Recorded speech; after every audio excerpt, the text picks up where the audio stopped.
Magandang hapon sa inyong lahat, mga subscribers, mga viewers. Nandito tayo ngayon sa aking summarize business. Medyo day off tayo ngayon kasi pag Sunday, si Jusa, yung isang kasama ko dito na nagtutulong, pinapatinda ko ng summarize sa kanyang kanin. Sa akin yung siumay, no? Para magkapira din siya, no? So yan, medyo matao na yung ating pwesto, para magkapira din sila, no? Para may pangtusto sa kanyang mga anak babaonin bukas. So tuwing linggo ay pahinga tayo at si Jusa ang take over ng negosyo.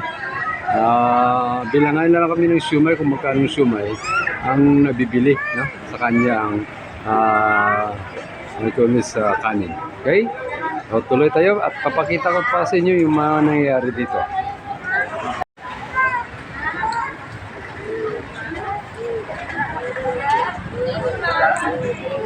Yung mga nabibili ay nakapo dyan, ano? Tingnan natin kung ano pa mga nangyayari dito. Medyo patao na kasi malapit na ng alas 5 ng hapon, no? Ayan, dito yun, ayan, ano? Mamaya, puno na naman ito ng customer. Hindi natin malalaman, ano? Okay. Saan ng mga customer dito sa amin, parating na mga tao sa pagpasyalan, ano? Yung parating.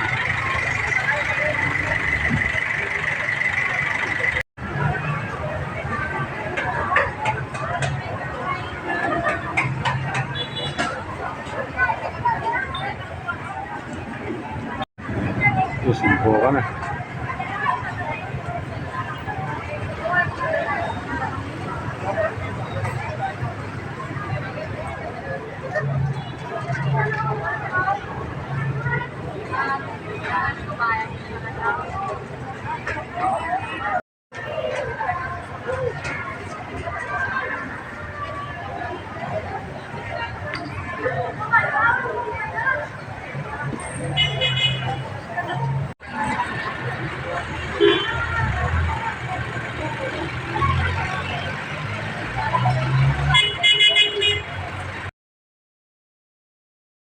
Yan guys, so konti na lang, kanina punong-puno ito guys. Grabe, ang bilis.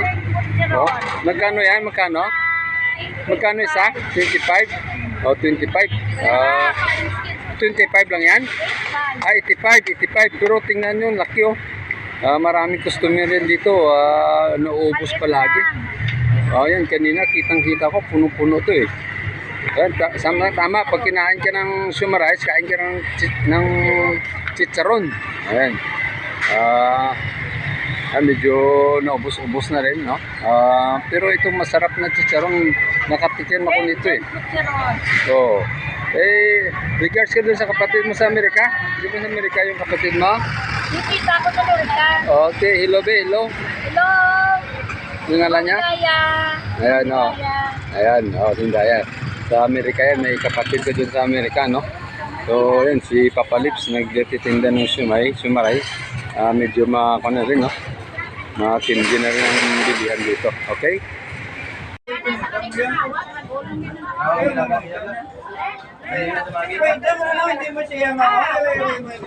Payawan mo pa ko nagas na doon. Payawan ay balik ako ang yawan ay gusto ko malakad. Hindi ko magsingitan ka may skandalo.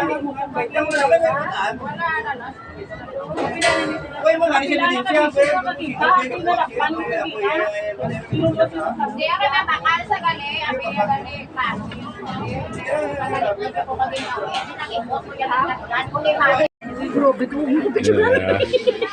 Mayroong magnanakaw dito na uli, ano? Kung anong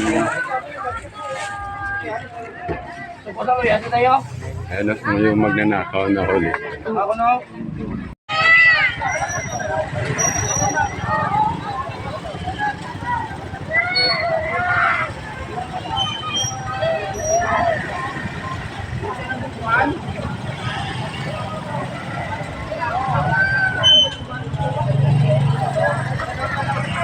Nalugtugan dito ng bata.